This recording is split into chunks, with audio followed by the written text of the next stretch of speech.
Une erreur de 5 minutes. Un homme, visiblement paniqué, courait dans la rue en tenant sa petite fille dans ses bras.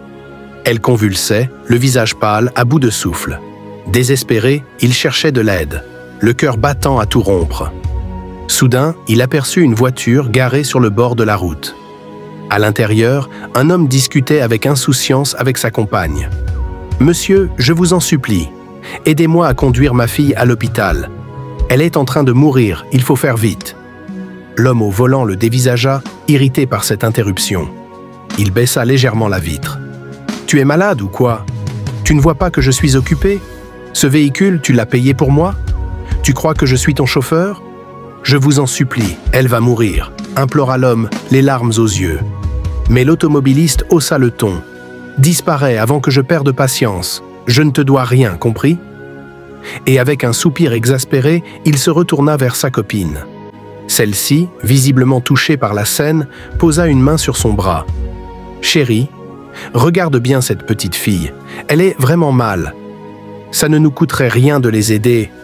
Je t'ai déjà dit que je n'allais pas user ma voiture pour n'importe qui, » répondit-il sèchement. « Qu'il aille chercher de l'aide ailleurs. »« Mais s'il meurt, cette petite » insista-t-elle doucement. « Ce n'est pas mon problème, » dit-il avec un sourire moqueur. « Occupe-toi de moi plutôt. » Le père, désemparé, serra sa fille contre lui et reprit sa course, espérant trouver un cœur plus compatissant. Quelques instants plus tard, une femme s'approcha en courant. « Monsieur, dépêchons-nous, il y a un taxi pas loin. Allons à l'hôpital, vite !» Ils embarquèrent à bord du véhicule et foncèrent vers l'hôpital. Mais une fois arrivés, le médecin secoua tristement la tête. « Je suis désolé, j'ai tout essayé, mais si vous étiez arrivé 5 minutes plus tôt, elle aurait pu être sauvée. » Le père tomba à genoux, brisé, tenant le corps sans vie de sa fille. Il pleura en silence, accablé. Peu après, la mère de l'enfant, accompagnée de 2 autres personnes, fit irruption à l'hôpital. En voyant le corps inerte de sa fille, elle poussa un cri strident. « Docteur, ma fille, que s'est-il passé ?» Le médecin leur annonça la terrible nouvelle. Parmi les personnes présentes se trouvait l'homme qui avait refusé d'aider plus tôt. À ces mots, il blêmit. « Attendez, cette fille, c'est ma fille ?» Le père de l'enfant se redressa lentement, le visage ravagé par la douleur, et s'adressa à lui. « Tu te souviens de moi ? Je t'ai supplié de m'aider tout à l'heure. J'étais à genoux devant toi. Et tu as refusé. Tu riais pendant que ta propre fille mourait. » L'homme demeura sans voix, le visage figé. « Je ne savais pas, » balbutia-t-il. « Justement. Tu n'as même pas pris la peine de regarder. Si tu avais écouté ton cœur, ne serait-ce qu'un instant, tu aurais vu que c'était ta fille.